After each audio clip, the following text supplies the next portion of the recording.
औज़ुबिल्लाहि मिनश्शैतानिर्रजीम बिस्मिल्लाहिर्रहमानिर्रहीम रब्बी ज़िदनी इल्मा रब्बी ज़िदनी इल्मा रब्बी ज़िदनी इल्मा। आज हमारा छठा लेक्चर है और हमारा जो आज का टॉपिक है वो है डिस्क्रिप्टिव रिसर्च। ठीक है। अच्छा, डिस्क्रिप्टिव रिसर्च मैंने आप लोग को पहले भी पढ़ाया था कि जो हमारे पास अप्रोचेस है तो ये क्वांटिटेटिव अप्रोच में आते हैं। ठीक है। अच्छा, डिस्क्रिप्टिव रिसर्च बेसिकली हमारे पास आंसर करता है कि व्हाट इज। पहले भी मैंने आप लोग को कहा है कि व्हाट इज कि मतलब इशू क्या है। ये प्रेजेंट को एड्रेस करता है और प्रेजेंट को डिस्कस करता है कि व्हाट द इशू इज। ठीक है। मैंने आप लोग को ये भी कहा था कि डिस्क्रिप्टिव रिसर्च में हम मैनिपुलेशन नहीं करते। इंडिपेंडेंट वेरिएबल जो होगा उसकी मैनिपुलेशन नहीं होगी। ठीक है। अच्छा, descriptive research provide information about conditions, situations and events. ठीक है। इस लास्ट में जब लगा हुआ हो तो इसका मतलब ये है कि इट्स डीलिंग विद प्रेजेंट। ठीक है। तो ये जो है ये रिसर्च ये प्रेजेंट पे डील करता है। ठीक है। डिस्क्रिप्टिव रिसर्च से पहले हमने हिस्टोरिकल रिसर्च पढ़ा था। हिस्टोरिकल रिसर्च जो है वो स्पेसिफिकली हिस्ट्री और जो हमारे पिछले इवेंट्स होते हैं वो हम इसमें डिस्कस करते हैं, और जो डिस्क्रिप्टिव रिसर्च होता है वो इसमें हम प्रेजेंट डिस्कस करते हैं। ठीक है। अच्छा, descriptive research provides information about conditions, situations and events that occur in the present। ठीक है। सिंपल पॉइंट है कि प्रेजेंट में जो हमारे पास सिचुएशंस होते हैं, कंडीशंस होते हैं या इवेंट्स होते हैं, इसको हम एक्सप्लेन करने के लिए डिस्क्रिप्टिव रिसर्च यूज करते हैं। It is also called statistical research. इसका दूसरा नाम स्टैटिस्टिकल रिसर्च भी है। मैंने आप लोगों को कहा था क्वांटिटेटिव रिसर्च जो है स्पेसिफिकली ये उसी ही अप्रोच या उसी ही पैराडाइम के अंदर आता है। That's why it is called statistical research. Statistic क्या है? The analysis of data and giving conclusion. ठीक है। जब हम डेटा की एनालिसिस करते हैं और फिर उसकी कंक्लूजन देते हैं, दिस कॉल्ड स्टैटिस्टिक। तो ये स्टैटिस्टिकल रिसर्च और क्वांटिटेटिव रिसर्च के अंदर आता है। स्टैटिस्टिकल रिसर्च है मुराद यहाँ पर क्वांटिटेटिव पैराडाइम। ठीक है। The main goal of this type of research is to describe the data and characteristic about what is being studied। ठीक है। मतलब जो चीजें स्टडी हो गई है पहले उसको जस्ट फॉर एग्जांपल हम कहते हैं कि ये जो करंट पॉलिटिकल इंस्टेबिलिटी है इसकी वजह से ये जो करंट सिचुएशन है हम देखें कि महंगाई का क्या असर है या यूथ पे इसका क्या असर है। तो अभी हमने इसका असर देखना है, न कि हमने जाके इंडिपेंडेंट वेरिएबल जो हमारा जो जो जो हिस्ट्री है, हिस्ट्री पे हम नहीं जाते। जस्ट हमने उसका जो इफेक्ट है वो हमने यहाँ पर डिस्क्राइब करना है। ठीक है। The idea behind this type of research is to study frequencies। हमें frequency study करनी है। फ्रीक्वेंसी क्या है ये इंशाल्लाह हमारे 8 और 9 लेक्चर में आ रहा है कि फ्रीक्वेंसी क्या है, प्रोबेबिलिटी क्या है, स्क्यूनेस क्या होती है। ये चीज़ें इंशाल्लाह हम उधर ही पढ़ेंगे। ठीक है। एवरेजेस है सिंपल। ठीक है। एंड अदर स्टैटिस्टिकल कैलकुलेशंस, जितने भी स्टैटिस्टिकल कैलकुलेशन है, क्योंकि मैंने आप लोगों को कहा कि इसी रिसर्च का ताल्लुक क्वांटिटेटिव पैराडाइम से है। दैट्स वाई इसमें हम जितने भी स्टैटिस्टिकल कंक्लूजन कैलकुलेशंस होते हैं उसको हम डील करते हैं। ठीक है।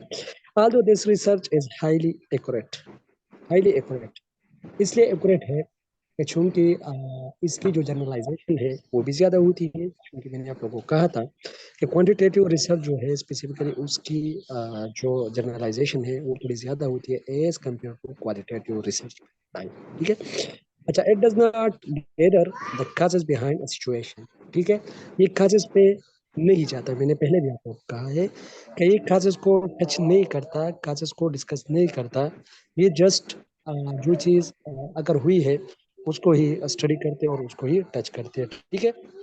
अच्छा, फिर डेटा सोर्सेज के जो है वो दो टाइप्स है, एक है प्राइमरी डेटा और एक है सेकेंडरी डेटा। प्राइमरी डेटा वो है कि जो हम डायरेक्ट जाके इन टच रहे उसके साथ, और डायरेक्ट जाके जिसको हम फर्स्ट हैंड नॉलेज कहते हैं, जो हम जाके डायरेक्ट कलेक्ट कर ले, जो जो जिस चीज़ के साथ हम डायरेक्ट इन टच हो तो उसको हम प्राइमरी डेटा कहते हैं। जिस तरह यहाँ पर लिखा है कि primary data refers to the first hand data gather by the researcher himself. जब researcher by self data collect करता है तो उसको हम प्राइमरी डेटा कहते हैं। ठीक है। अच्छा, सेकेंडरी डेटा जो होता है means data collected by someone else earlier. ठीक है।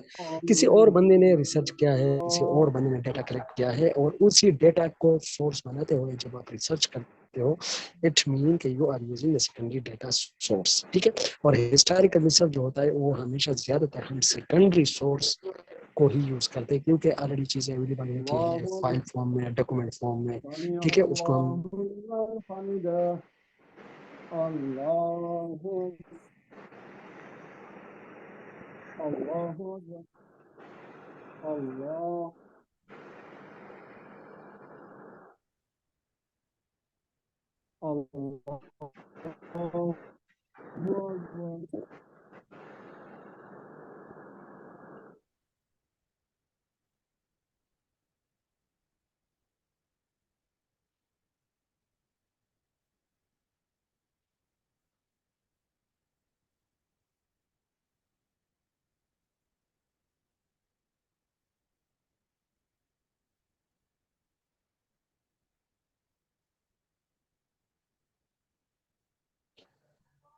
जी जी सर, आप लोग मुझे सुन रहे हो? जी जी, आवाज आ एनीवन? रही है, कंटिन्यू करें। जी जी, आपकी आवाज आ रही है। अच्छा अच्छा, ठीक है, ओके, थैंक यू। अच्छा, आगे हम जाते हैं एक्सपेरिमेंटल रिसर्च की तरफ। बाई मेथड जो है, इसमें हमने तीन वो पढ़े थे टाइप्स। एक हिस्टोरिकल रिसर्च है जो कि हिस्ट्री पे जाता है कि व्हाट वाज, ठीक है। फिर what is descriptive research, what will be, ये एक्सपेरिमेंटल रिसर्च है, ठीक है। एक्सपेरिमेंटल रिसर्च आंसर करता है what will be. Descriptive research जो हमने पहले पढ़ा, वो आंसर करता है व्हाट इज, ठीक है। तो एक्सपेरिमेंटल रिसर्च का मतलब ये है कि इसमें हम स्टडी करना चाहते हैं कि फ्यूचर में अगर हम कोई ट्रीटमेंट अप्लाई करें किसी चीज पे तो उसका असर क्या होगा, मतलब व्हाट विल बी, ठीक है। तो experimental research is used in settings where variables defining one or more causes can be manipulated in a systematic fashion, ठीक है। अच्छा, यहाँ पर या तो एक वेरिएबल इसमें इन्वॉल्व होगा और वो उसका जो असर होगा वो दूसरे एक ही वेरिएबल पे शो होगा, या अ ग्रुप ऑफ वेरिएबल, जिस तरह मैंने आप लोगों को कहा था, group of variable is called factor, उसको फिर हम फैक्टर कहते हैं, ठीक है। तो एक्सपेरिमेंटल रिसर्च में हम एक वेरिएबल भी स्टडी कर सकते हैं, सिंगल वेरिएबल। मैंने आप लोग को पहले रिसर्च डिजाइन में जो हमारा सेकंड लेक्चर था उसमें मैंने आप लोग को एक्सप्लेन किया था कि रिसर्च डिजाइन, हम एक्सपेरिमेंटल डिजाइन जो है उसको हम टू कैटेगरीज में डिवाइड करते हैं। एक है फैक्टोरियल डिजाइन और दूसरा जो है वो सिंगल वेरिएबल डिजाइन है। तो हम इस फैक्टर भी स्टडी कर सकते हैं। Factor mean a group of variables, ठीक है। और इसमें हम सिंगल वेरिएबल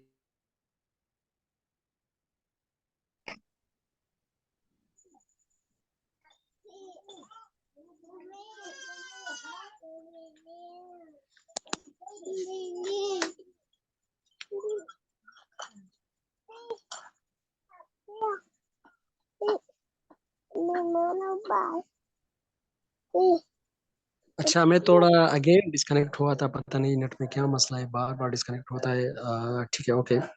अच्छा, experimental research is used in sitting where variable defining one और more causes can be discern effects on other variable। discern mean investigate, ठीक है।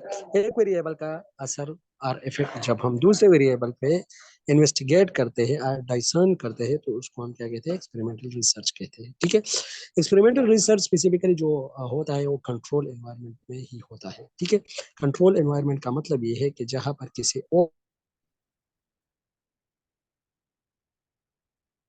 स्ट्रॉनेस्ट वेरिएबल कहते हैं, या पहले हमने पढ़ा है, या जिसको हम कंफाउंडिंग वेरिएबल भी कहते हैं, ठीक है, उसका असर ना हो। तो experimental research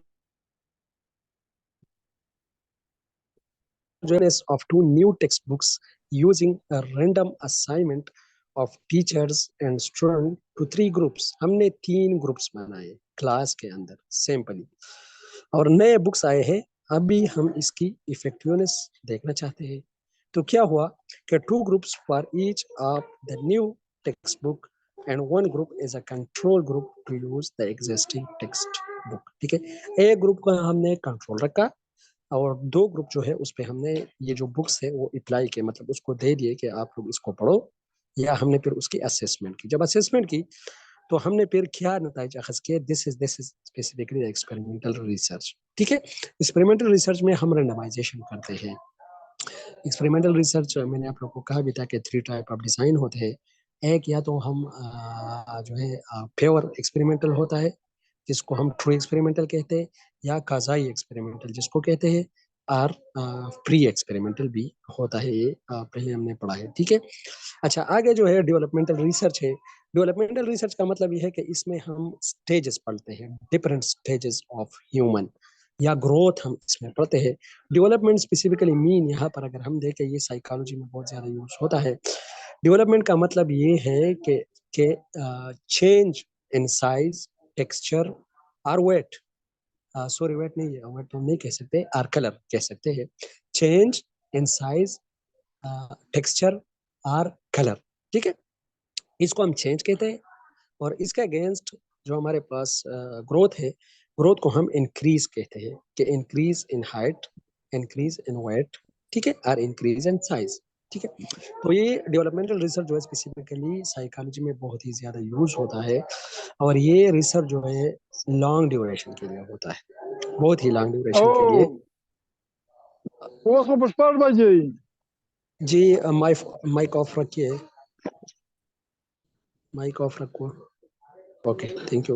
Developmental research can examine how human develops in a countless areas of life. ठीक है, कि किस तरह इंसान की जो डेवलपमेंट है वो स्लोली स्लोली होती है, स्टेजेस टू स्टेजेस। जिस तरह हम कहते हैं कि इंसान के जो स्टेजेस है, from infancy to late adulthood, ठीक है, उसको हम डिवाइड करते हैं 6 कैटेगरीज में। फर्स्ट जो स्टेज है वो इन्फेंसी है, देन उसके बाद अर्ली चाइल्डहुड है, देन उसके बाद लेट चाइल्डहुड है, देन उसके बाद एडोलेसेंस है, देन उसके बाद अर्ली एडल्टहुड है, और देन उसके बाद लेट एडल्टहुड है, ठीक है। तो ये 6 स्टेजेस है। अगर हम ये देखना चाहे कि इसी 6 या कोई इस तरह का ट्रीटमेंट किसी ह्यूमन बीइंग में देना चाहे, तो दिस इज डेवलपमेंटल रिसर्च, ये डेवलपमेंटल रिसर्च के अंदर आएगा, ठीक है। अच्छा, sorry, developmental research can examine how humans develop in countless area of life. जिंदगी में इंसान की डेवलपमेंट किस तरह होती है। For example, cognition, cognition specifically the mental processes, the mental process is called cognition. Learning, जिस तरह लर्निंग हो रही है, फॉर एग्जांपल अगर हमने लर्निंग देखनी है क्लास 1 से लेकर क्लास 10 तक, किसी भी स्पेसिफिक स्टूडेंट का हमने उस पर रिसर्च करना है, तो जाहिर बात है उसके लिए हमें कम से कम 10 साल रिक्वायर होंगे। दैट्स व्हाई ये जो रिसर्च है ये लॉन्ग ड्यूरेशन के लिए होता है, ठीक है। अच्छा, learning, learning is a positive change in the behaviour of a person due to teaching. Teaching की वजह से जो बिहेवियर में चेंज आता है, permanent change, this is called learning. Memory, memory is something which hold information and sustain it, ठीक है। Memory का मतलब ये है कि कोई ऐसी चीज जो इंफॉर्मेशन को स्टोर करे और उसको हम अगेन यूज करें, मेमोराइज करें, this called memory. Short term memory, long term memory इंशाल्लाह हम साइकोलॉजी में पढ़ेंगे, ठीक है। And cross various stages of life, ठीक है। Example given longitudinal and cross sectional studies. इसके फर्दर 2 टाइप्स है, एक को हम लॉन्गिट्यूडनल स्टडी कहते हैं और एक क्रॉस सेक्शनल रिसर्च कहते हैं, इसको यहाँ क्रॉस सेक्शनल स्टडीज कहते हैं, ठीक है। अच्छा, कोई किसी को कंफ्यूजन, कोई कमेंट, कोई सजेशन किसी का है तो नहीं यहाँ तक।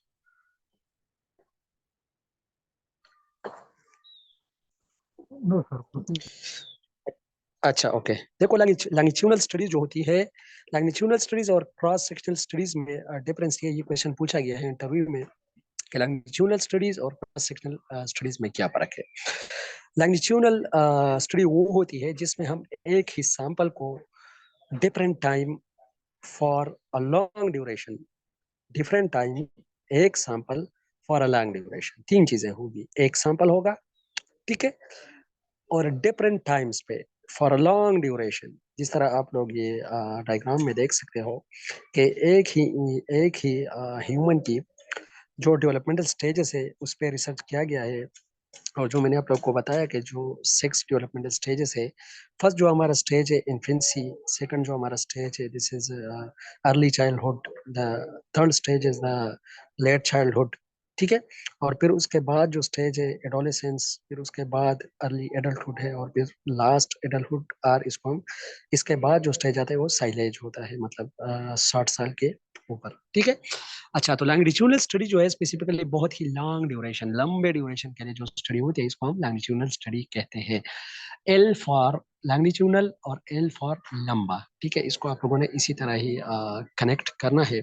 अगर क्वेश्चन पूछा जाए इंटरव्यू में या आ जाए ऑब्जेक्टिव और सब्जेक्टिव किसी पेपर में, तो आप लोगों ने फिर इसी तरह ही इसको याद करना है। ठीक है। अच्छा, longitudinal study and cross sectional studies. अच्छा, क्रॉस सेक्शनल स्टडीज जो स्पेसिफिकली होती है, इसमें हम इस तरह करते हैं कि हम मुख्तलिफ samples at a time study करते हैं। जिस तरह आप लोग देख सकते हो ये पिक्चर में, ये जो सैंपल्स है ये मुख्तलिफ है, मतलब एक एक किस्म के सैंपल्स है।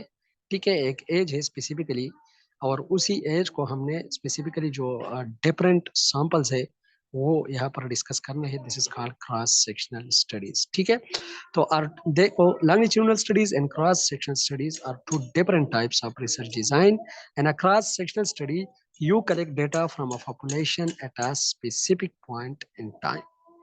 ठीक है, यहाँ पर हमने स्पेसिफिक पॉइंट और टाइम पे जो हम डेटा कलेक्ट करते हैं, this is called cross sectional research. मैंने आप लोग को कहा था कि एक ही टाइम पे आप लोगों ने एक पॉपुलेशन से डेटा कलेक्ट करना है, दिस इज क्रॉस सेक्शनल। लेकिन मुख्तलिफ पॉइंट पे एक ही सैंपल को यूज करके जब आप लोग लंबे ड्यूरेशन के लिए रिसर्च करते हैं, उसको हम लॉन्गिट्यूडनल स्टडी कहते हैं। In a longitudinal study you repeatedly collect data from the same sample over an extended period of time.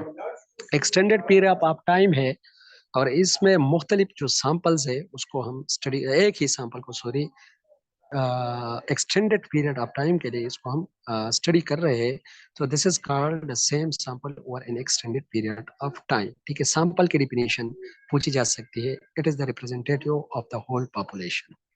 Sample की definition, again I am repeating, it is the representation of the whole population. Population क्या है? Population is the whole aggregate from which the sample is taken. Population is the whole aggregate from which the sample is taken. फिर population के दो type है, एक आम population general और एक टारगेट पॉपुलेशन है। टारगेट पॉपुलेशन वो है जो आप स्पेसिफिकली रिसर्च के लिए यूज करते हो। फॉर एग्जांपल, किसी डिस्ट्रिक्ट पे आपने रिसर्च करना है, तो उसी डिस्ट्रिक्ट का जो पॉपुलेशन है वो आपके लिए टारगेट पॉपुलेशन है। ठीक है, या उसके मेल या फीमेल पे स्पेसिफिकली आप रिसर्च करना चाहते हो, तो दैट्स मीन कि this is your target population. ठीक है, क्रॉस सेक्शनल मीन मुख्तलिफ सैंपल एक ही टाइम पे, लॉन्गिट्यूडनल मीन एक सैंपल मुख्तलिफ टाइम पे लॉन्ग ड्यूरेशन के लिए। This is the basic difference. किसी को कोई कंफ्यूजन, कोई क्वेश्चन, कोई सजेशन? बहुत ही जबरदस्त सर, फिट जा रहा है। ओके जी, थैंक यू, थैंक यू। अच्छा, नेक्स्ट। अच्छा, कुछ और भी टर्म्स है अक्सर पूछे जा सकते हैं और क्वेश्चन में एक दो बार पूछा गया है ये, तो मैं भी ये भी एक्सप्लेन कर रहा हूँ कि ऐसा ना हो कि इंटरव्यू में कोई ऐसा क्वेश्चन पूछा जाए जो मैंने एक्सप्लेन ना किया हो, तो फिर आप लोग के लिए भी मसला होगा और मेरे लिए भी मसला बन जाता है ना। ठीक है। अच्छा, कोहॉर्ट स्टडीज, स्पेसिफिकली कोहॉर्ट किसे कहते हैं? कोहॉर्ट कहते हैं एक ऐसा ग्रुप जो कि सेम कैरेक्टरिस्टिक हो। जिस तरह हमने फैक्टर पढ़ा था, फैक्टर में हमने वेरिएबल पढ़े थे, लेकिन यहाँ पर कोहॉर्ट इस तरह होता है कि सेम ही कैरेक्टरिस्टिक का कोई बंदा है या कोई इंस्टीट्यूशन है या कोई डिजीज है। For example AIDS, for example cancer. ठीक है, अभी कैंसर के मरीज है 4 5 6, उस पर हमने रिसर्च करना है, तो दिस इज कोहॉर्ट स्टडी। ठीक है, या कोई जगह है, एक ऐसी जगह है जहाँ पर सेम ही मतलब जगह है, या एक ही मतलब कम्युनिटी रह रही है। जिस तरह क्रिश्चियन कम्युनिटी है या इस तरह की जगह पे अगर हम जाते हैं और वहां पर सेम ही लोगों से, जिस तरह यहाँ पर लिखा है डेमोग्राफिक ग्रुप, ठीक है, सेम ही पॉपुलेशन के लोग हैं, किसी जगह पर रह रहे हैं और वहां से आप लोग डेटा कलेक्ट करते हो, तो this is called cohort study. ठीक है। अच्छा, cohort studies deals groups, groups deal करते हैं कैसे? Having same characteristic over time. ठीक है, मुख्तलिफ टाइम तक जब सेम कैरेक्टरिस्टिक के ग्रुप ऑफ पीपल को आप स्टडी करते हो, दिस इज कोहॉर्ट स्टडी।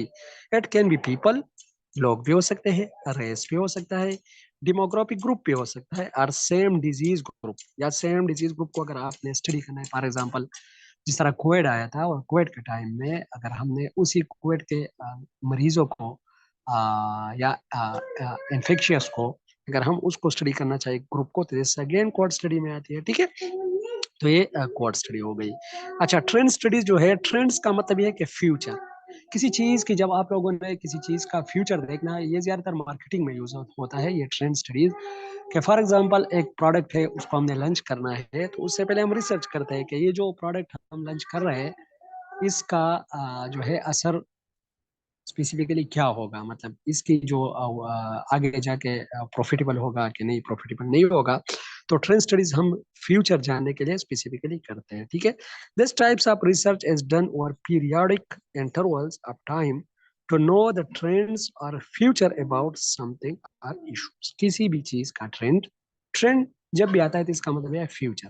ठीक है, तो फ्यूचर को देखने के लिए या ट्रेंड्स को देखने के लिए किसी भी चीज को, उसको हम क्या कहते हैं, ट्रेंड स्टडीज कहते हैं। ठीक है, अच्छा केस स्टडीज क्या है, स्पेसिफिकली एक जगह पे जाके किसी स्पेसिफिक केस को या अ ग्रुप ऑफ केसेस को, किसी स्पेसिफिक केस को और अ ग्रुप ऑफ केस को इन डेप्थ, बिल्कुल ही डीपली जाके उसको स्टडी करने को हम केस स्टडी कहते हैं। अच्छा केस स्टडी में इस तरह होता है कि फॉर एग्जांपल आपके पास एक पेशेंट है, कोई इस तरह का पेशेंट है, या कोई प्रोस्टिट्यूट है, या कोई इस तरह का बंदा है जो कि आप उसको बिल्कुल ही डीपली स्टडी करना चाहते हो, तो आप उनसे टाइम लेते हो एज अ स्केजुअल टाइम। इस तरह नहीं होता कि आप एक दिन जाओ बस उससे डेटा कलेक्ट कर लो, क्योंकि फिर तो ये जो रिसर्च होगा इतना एप्लीकेबल और इतना वैलिड नहीं होगा। आपने उसे टाइम देना है कि आज मैं आऊँगा, एक दिन आपके साथ गुजारूंगा और आपने डेटा देना है, मैं आपसे इंटरव्यू करूंगा। ठीक है, तो आप जाके उससे 2-3 घंटे इंटरव्यू लेते हो, फिर आते हो, फिर अगेन जाके उसी इशू को उठा के उस पर अगेन आप रिसर्च करते हो, मतलब एक रेपो सा डेवलप करते हो। इसके लिए रेपो बहुत ही ज्यादा जरूरी है।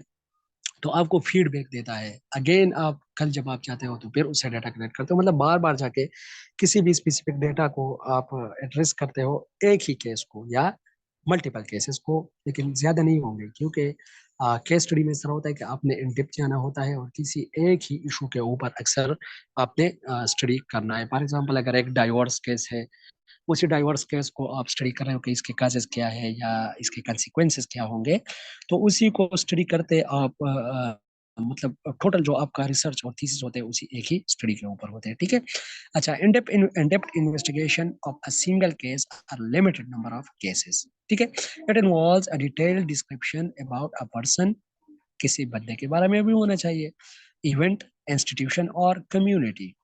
कोई कम्युनिटी रह रही है, कोई इंस्टीट्यूशन है, कोई इवेंट है, कोई पर्सन है, और उसके बारे में डिटेल डिस्क्रिप्शन जब आप इकट्ठा इकट्ठा कर रहे हो तो उसके लिए आप केस स्टडी यूज करते हो। ठीक है, अच्छा केस स्टडी अगर ऑब्जेक्टिव में आती है तो उसमें डिटेल्ड और इन डेप्थ इन्वेस्टिगेशन का वर्ड जरूर होगा। ठीक है, ट्रेंड स्टडी जब आती है तो इसमें फ्यूचर का वर्ड होगा। कोहॉर्ट स्टडी जब आती है तो इसमें लाजिमन आप लोग के साथ सेम कैरेक्टरिस्टिक पीपल होंगे। ठीक है, तो ये इसकी मेन जो है क्रक्स है। अच्छा काजल कंपेरेटिव रिसर्च पूछा गया है इंटरव्यू में एक दो मरतबा, जोन ऑफ एजुकेशन बुक अगर आप लोग उठा लो लास्ट में, कि what is Kajal comparative research. मैंने पहले भी आप लोग को कहा था कि फॉर एग्जांपल से मैं आप लोग को समझा रहा हूँ। रात को कोई ड्राइविंग करता है, एक्सीडेंट होती है। ठीक है, रात को बारिश भी बरस रही है, सुबह हम इन्वेस्टिगेट कर रहे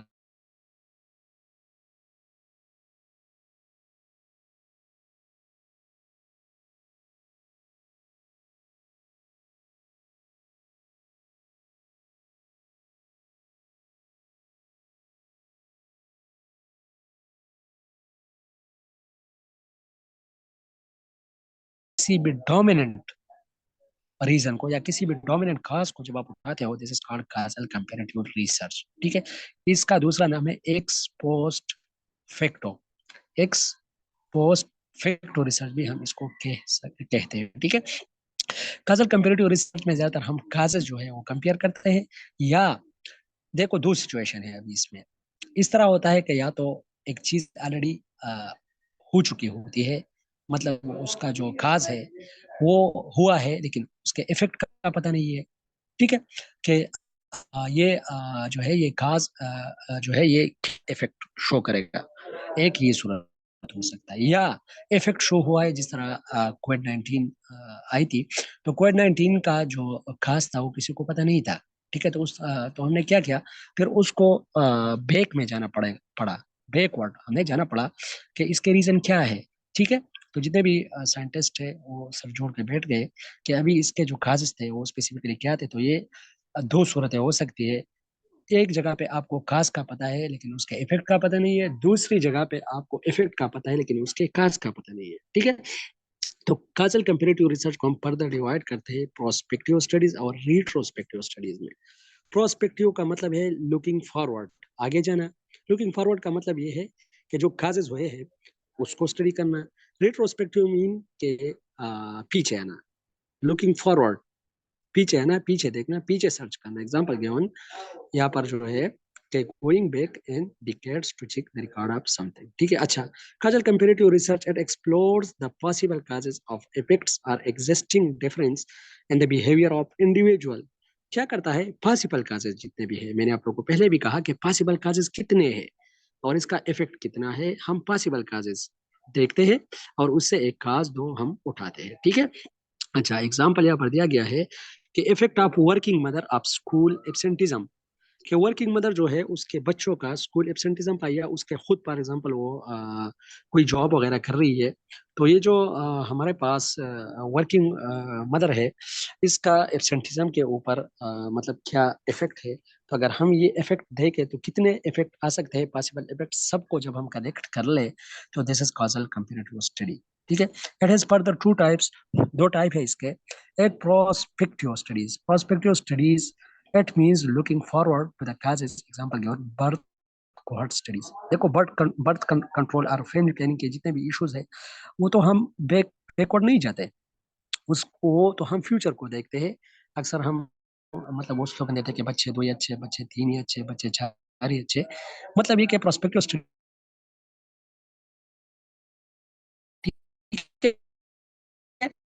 को देखती है, मतलब जो इफेक्ट है, काज है सॉरी, उसको देखता है। और प्रोस्पेक्टिव स्टडी जो है ये इफेक्ट को देखता है, काज को नहीं देखता। ठीक है, अच्छा। इंशाल्लाह ये प्रोस्पेक्टिव और रिट्रोस्पेक्टिव वर्ड आप लोगों को मेमोरी में भी मैं इंशाल्लाह पढ़ाऊंगा जब हम सर साइकोलॉजी में थॉट का जाएंगे। ठीक है, मतलब जरा समझाइए, थॉट का मतलब क्या है? जी जी। सर बर्थ कोहॉर्ट का मतलब जरा समझाइए, किसका क्या मतलब है? बर्थ, देखो बर्थ कोड का मतलब ये कोड तो सेम केसेस आ गए ना, और बर्थ का मतलब ये है कि फॉर एग्जांपल हम कोई सेम केस, अगर यहाँ पर आप लोग कोड ना भी लिखो तो ठीक है, बर्थ स्टडीज यहाँ पर लिख सकते हैं, लेकिन कोड का मतलब ये है कि सेम केसेस, मतलब सेम केसेस पढ़ना। Thank you sir, thank you. Okay जी, okay, thank you. Sir excuse me sir, ये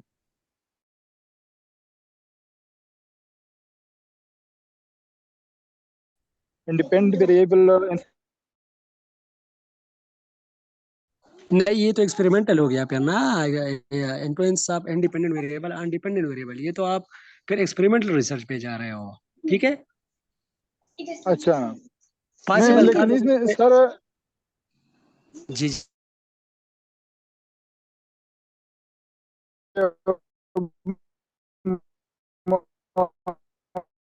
क्वालिटेटिव वेरिएबल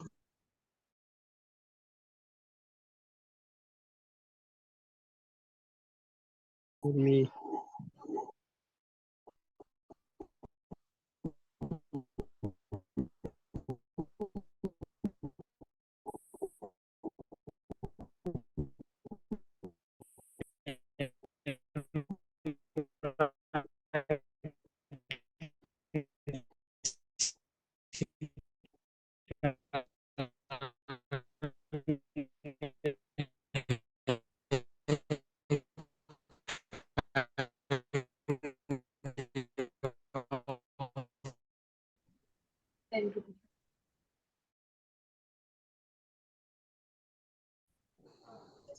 अच्छा, स्क्रीन शेयर कीजिएगा।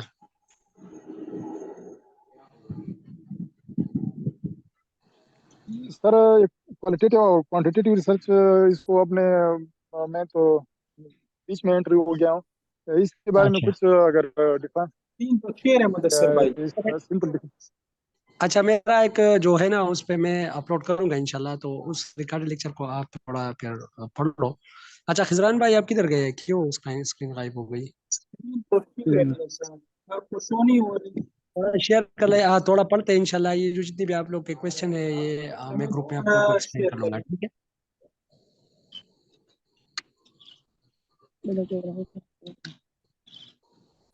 अच्छा जी।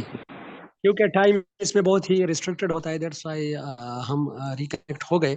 तो इंशाल्लाह जितने भी आप लोग के क्वेश्चन है ये क्वालिटेटिव और क्वांटिटेटिव के बारे में, ये भी मैं एक शॉर्ट सी क्लिप बना के शेयर कर लूंगा, तो आप लोग उसको कहने जरूर फिर पढ़ लो, ठीक है। तो ये काजल कंपेरेटिव रिसर्च है, ये तो हमने पढ़ लिया। अच्छा, कोरिलेशनल रिसर्च, ये भी बहुत ही ज्यादा इंपॉर्टेंट है, और क्वेश्चन ये पूछा गया है कि what is the difference between correlation and regression, ये इंटरव्यू में क्वेश्चन पूछा गया है। तो मैंने आप लोग को कहा था कि कोरिलेशन का मतलब ये है कि हमने ये देखना है कि आया ये जो रिलेशन है ये एग्जिस्ट कर रहा है कि नहीं, वेरिएबल के दरमियान आया इंडिपेंडेंट वेरिएबल डिपेंडेंट वेरिएबल पे असर शो कर रहा है कि नहीं। अगर शो कर रहा है तो वो पॉजिटिव डायरेक्शन में है कि निगेटिव डायरेक्शन में है, ये भी हमने देखना है, ठीक है। पॉजिटिव डायरेक्शन में है या निगेटिव डायरेक्शन में है, इसके आगे हम कोरिलेशनल रिसर्च में जब हम जाएंगे तो फिर हमने रिग्रेशन का सहारा लेना होता है। रिग्रेशन जो है इंशाल्लाह आगे आएगा। रिग्रेशन में फिर हमने इस तरह करना होता है कि रिग्रेशन में हमने इंटेंसिटी देखनी होती है कि ये जो चीज है ये कितना है, कितनी क्वांटिटी में है। अभी कोरिलेशन ने तो हमें ये बता दिया कि असर है या नहीं है, इसने जस्ट ये आंसर करना है कि एग्जिस्ट और नॉट, ठीक है। आगे जब हम इंशाल्लाह फिर जाएंगे तो हम फिर सहारा लेंगे रिग्रेशन का, ठीक है। तो अभी कोरिलेशन रिसर्च जो है specifically the degree of research, the degree of relationships among two और more variables, it does not only measure cause and effect relationship, example given intelligence and self esteem, ठीक है। इसमें हमने क्या करना है कि ये जो वेरिएबल के दरमियान एग्जिस्ट करता है रिलेशनशिप, उसको हमने सिंपली डिस्क्राइब करना होता है, ठीक है। कि जो वेरिएबल्स है, वेरिएबल्स के दरमियान जो रिलेशनशिप एग्जिस्ट करती है उसको हम जब डिफाइन करें या एक्सप्लेन करें तो दिस इज को रिलेशनल रिसर्च। याद रखिएगा, को का मतलब है दरमियान, रिलेशनल का मतलब यह है कि रिलेशन देखना। तो जब हम दो वेरिएबल के दरमियान रिलेशन देखते हैं, दिस इज कॉल्ड को रिलेशनल रिसर्च, ठीक है। को रिलेशनल रिसर्च जो है इसमें हम दो वेरिएबल के दरमियान क्या देखते हैं, रिलेशनशिप देखते हैं, ठीक है। और इसमें हम जस्ट ये नहीं देखते कि इंडिपेंडेंट वेरिएबल या काज या इफेक्ट हम सिंपली नहीं डिस्कस करते, बल्कि इसमें हम मतलब म्यूचुअल रिलेशनशिप भी डिस्कस कर सकते हैं। जिस तरह अगर आप लोग देख लो कि इंटेलिजेंस जो है, इंटेलिजेंस का ताल्लुक सेल्फ एस्टीम के साथ क्या है, ठीक है। अच्छा, इंटेलिजेंस क्या है ये भी इंशाल्लाह आगे हम पढ़ेंगे। Intelligence mean how you adjust your self differently in environment, कि किसी भी एनवायरनमेंट में किसी तरह आप अपने आप को जब डिफरेंटली या अकॉर्डिंगली एडजस्ट करते हो, दिस इज कॉल्ड इंटेलिजेंस। और सेल्फ एस्टीम, सेल्फ एस्टीम जो है स्पेसिफिकली इसको हम इंशाल्लाह मेस्लो हायरार्की जो है फोर्थ लेवल है इसका, उसमें भी हम इंशाल्लाह इसको पढ़ते हैं। सेल्फ एस्टीम का मतलब ये है कि व्हेन यू आर ईगर आप रेस्पेक्ट, कि जब आप रेस्पेक्ट का भूखे हो और आप ये चीजें शो करने की कोशिश कर रहे हो कि कोई मुझे मतलब इसके भूखे हो कि कोई मुझे इज्जत दे सोसाइटी में, this is called self esteem, ठीक है। अच्छा सॉरी, और सेल्फ एस्टीम के बाद जो हमारा आता है वो सेल्फ एक्चुअलाइजेशन, ठीक है। कैसे हैं आप, ठीक है? जी जी शुक्र अल्हम्दुलिल्लाह। जी कोई क्वेश्चन है आपका? सॉरी सर, मैं गलती से ये पता नहीं कोई वॉइस मैसेज खुल गया हुआ है, सॉरी। अच्छा अच्छा ठीक है, ओके। अपना माइक माइक जो है वो ऑफ रखो, ठीक है। Sorry sir. ओके जी okay. Intelligence and self esteem, ठीक है। इंटेलिजेंस और सेल्फ एस्टीम का जो रिलेशन है, देखो वो तो हमेशा पॉजिटिव होता है, मतलब इस तरह तो नहीं होता कि इंटेलिजेंस और सेल्फ रिलेशन के सेल्फ एस्टीम के दरमियान जो रिलेशन है वो हम नेगेटिव सेंस में ले लें। तो मतलब ये कि हम इसमें जस्ट कॉज और इफेक्ट रिलेशनशिप नहीं देखते, इसमें हम म्यूचुअल ट्रस्ट और म्यूचुअल रिलेशन भी देख सकते हैं। अच्छा, कोएफिशिएंट को रिलेशन क्या है, ये भी आप लोग एक स्टेटिस्टिकल टर्मिनोलॉजी से, चूंकि हम रिसर्च से अभी निकल रहे हैं और इंशाल्लाह दाखिल हो रहे हैं स्टेटिस्टिक में, ये जो दूसरा पोर्शन है हमारे रिसर्च का, तो इंशाल्लाह इसको हम भी 4-5 लेक्चर में कंप्लीट करके आगे फिर जाएंगे मैनेजमेंट एंड लॉस के ऊपर। और मैनेजमेंट एंड लॉस जो है स्पेसिफिकली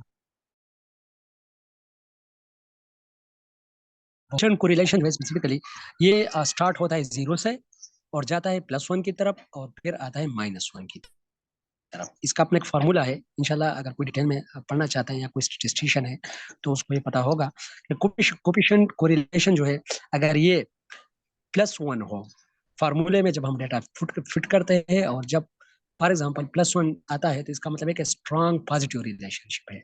अगर -1 आता है तो इसका मतलब है कि स्ट्रांग नेगेटिव रिलेशनशिप है।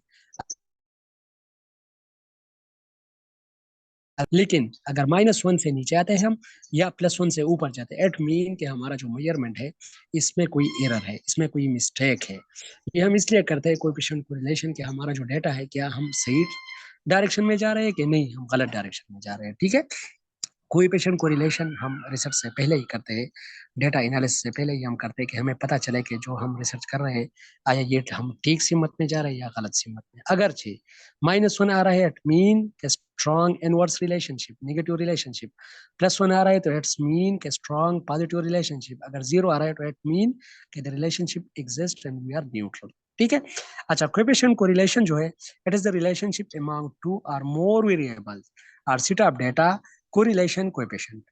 ठीक है, अच्छा कोरिलेशन कोएफिशिएंट जो है it is a statistical measure which of the strength of the relationship between which define, यहाँ पर डिफाइन होना चाहिए लेकिन थोड़ी स्किप हो गई मेरे ख्याल में, स्लाइड बनाने में थोड़ी मिस्टेक हो गई है। It is a statistical measure which describe the length of the relationship between the relative movement of two variable. देखो दो वेरिएबल है उनके दरमियान जो है रिलेशनशिप स्ट्रांग है कि नहीं, इनवर्स है कि नहीं, पॉजिटिव रिलेशन है, तो ये बताने के लिए हम कोएफिशिएंट कोरिलेशन का सहारा लेते हैं। The correlation coefficient value it's ranges from -1.0 to 1.0। मैंने आप लोग को पहले भी कहा कि -1.0 एंड 1.0 ये दोनों जो है ये इसके किनारे है, एजेस है। ठीक है, ये इसके बाउंड्रीज है या इसको हम लिमिट्स भी कह सकते हैं।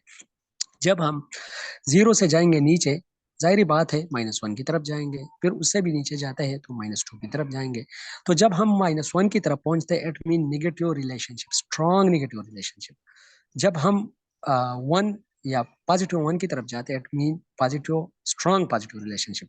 लेकिन अगर हम +1 से ऊपर और -1 से नीचे आ जाए तो इट मीन कि जो हमारा मेजरमेंट है वो गलत है। देखो आगे देखो, if the calculated value is greater than 1 or less than -1 then there is an error in the measurement। फिर मेजरमेंट में जो है हमारी एरर होगी। ठीक है, ये ज्यादा स्टैटिस्टिशियन ही करते हैं। जब कोई हम क्वांटिटेटिव रिसर्च स्टार्ट करना चाहे तो पहले हम ये टेस्ट अप्लाई करते हैं कोएफिशिएंट कोरिलेशन कि आया जो हम जा रहे हैं सही सिमत में जा रहे हैं कि नहीं, गलत सिमत में जा रहे हैं। ठीक है, पहले मैंने आप लोगों को कहा कि पॉजिटिव